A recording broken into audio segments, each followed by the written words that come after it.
Chandur railway येथील Vidarbha youth welfare सोसायटीद्वारा संचलित महिला महाविद्यालयाच्या विद्यार्थिनींनी आंदोलन पुकारलं होतं। प्राध्यापकांचं निलंबन रद्द करण्याच्या मागणीसाठी या विद्यार्थिनींनी आंदोलन पुकारलं होतं।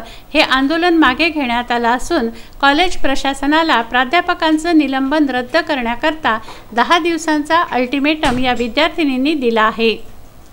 काही दिवसांपूर्वी टेंभुर्णी येथे राष्ट्रीय सेवा योजनेचं शिबिर घेण्यात आलं होतं।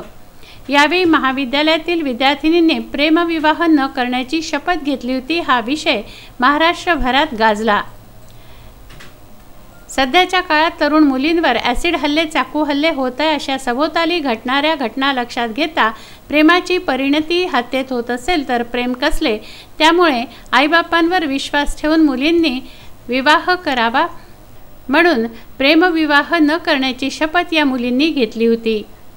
अनेकांनी त्याला विरोध दर्शवला। त्याच अनुषंगाने विदर्भ युथ वेलफेअर सोसायटीच्या कार्यकारिणीने प्राचार्य राजेंद्र हावरे व राष्ट्रीय सेवा योजना कार्यक्रम अधिकारी प्राध्यापक डॉक्टर विजय कापसे, प्रदीप दंदे यांना निलंबित केलं।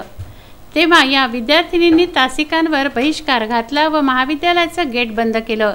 जोपर्यंत प्राचार्य व प्राध्यापक यांना रुजू करून घेत नाही तोपर्यंत आम्ही तासिका करणार नाही, असं या विद्यार्थिनींचं म्हणणं होतं। प्राध्यापकांवर केलेली निलंबनाची कारवाई 10 दिवसात मागे घेण्यात यावी, अन्यथा आमचे आंदोलन पूर्ववत सुरू राहील।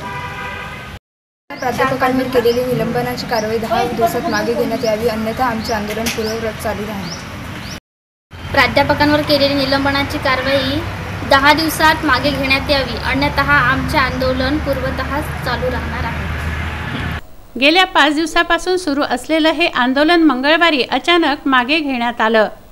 आंदोलनादरम्यान प्राचार्य डॉक्टर जगताप यांनी मुलींची काळजी घेत पालकाची भूमिका बजावली। Bandu Athawale, Vidarbha news, Chandur railway.